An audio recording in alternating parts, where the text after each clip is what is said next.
এখনো পর্যন্ত সমন কারোর হাতে পৌঁছানো সম্ভব হয়নি। 3:50 অভিষেক ব্যানার্জি এই পটুয়াপাড়ার বাড়ি থেকে বেরিয়ে গেছেন এবং যেটা এখনো পর্যন্ত খবর পাওয়া যাচ্ছে যে তিনি এখান থেকে মমতা ব্যানার্জির যে রেসিডেন্স রয়েছে 30B হরিশ চ্যাটার্জি স্ট্রিট সেখানে গেছেন।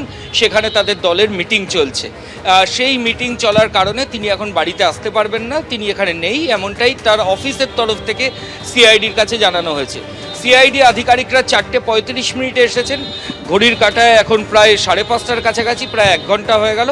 সিআইডির আধিকারিকরা এখনও এখানে দাঁড়িয়ে রয়েছেন। শান্তনু দত্ত আমাদের ক্যামেরা পার্সন সরাসরি সেই ছবি দেখাচ্ছে।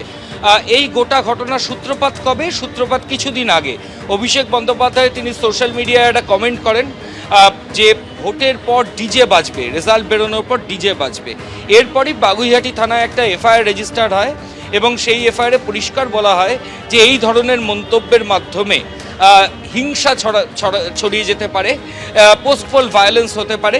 কি করে তৃণমূলের সর্বভারতীয় সাধারণ সম্পাদক তিনি এই ধরনের মন্তব্য করলেন? এই এফআইআর রেজিস্টার্ড হওয়ার পর এটা সরাসরি বিধাননগর সাইবার পিএস সেখানে চলে যায়। বিধাননগর সাইবার পিএস থেকে সিআইডি যারা এর তদন্ত এখন করছে, সিআইডি রাজ্য পুলিশের গোয়েন্দা দফতর তাদের কাছে তদন্তভার যায়। সিআইডি আধিকারিকরা সেই তদন্ত করছিলেন। সেই তদন্তেই আগামী সপ্তাহে অভিষেক ব্যানার্জিকে হাজিরার নির্দেশ দিয়ে একটা নোটিশ সিআইডির আধিকারিকরা আজকে নিয়ে এসেছেন এবং তারা সেটা অভিষেক ব্যানার্জিকে ফিজিক্যালি দিতে চাইছেন। ইতিমধ্যেই অভিষেক বন্দ্যোপাধ্যায়ের বিরুদ্ধে জাল সইকাণ্ডের তদন্ত চলছে, যে তদন্ত সিআইডি করছে। 3বার নোটিশ দেওয়ার পর মহামান্য কলকাতা হাইকোর্টের নির্দেশে গতকাল ম্যারাথন জিজ্ঞাসাবাদ হয় অভিষেক ব্যানার্জির। তিনি ভবানী ভবনে পৌঁছন রাত 11টা 11:30 নাগাদ তিনি ভবানী ভবন থেকে বেরিয়েছেন। আগামী পরশুদিন সেই মামলায় তাকে ফের নোটিশ করা হয়েছে। এরই মাঝে সেই সিআইডি এবার বাগুইহাটি বিধাননগর কমিশনারেটের মামলায় অভিষেক ব্যানার্জিকে নোটিশ করতে তার রেসিডেন্সে এসছেন। কিন্তু অভিষেক ব্যানার্জি তিনি মমতা ব্যানার্জির বাড়িতে আছেন, ঠিক সেই কারণে সেখানে মিটিং থাকার কারণে তিনি আসতে পারেননি।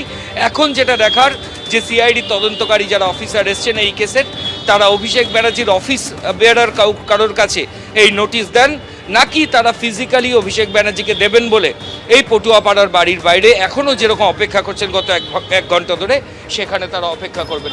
আমরা এখন আবার দেখছি যে পুলিশের তরফ থেকে, কালীঘাট থানার পুলিশের তরফ থেকে সিআইডির আধিকারিকদের সঙ্গে তারা কথা বলছেন। ঠিক কি পরবর্তী পদ্ধতি কি হবে, তারা কিভাবে এগোবেন এই নিয়েই তারা সিদ্ধান্ত নেবেন। তবে আমি আবার বলছি, সিআইডির তরফ থেকে যেটা পরিষ্কারভাবে বলা হচ্ছে যে তারা ফিজিক্যালি অভিষেক ব্যানার্জিকে নোটিশটা দিতে চান।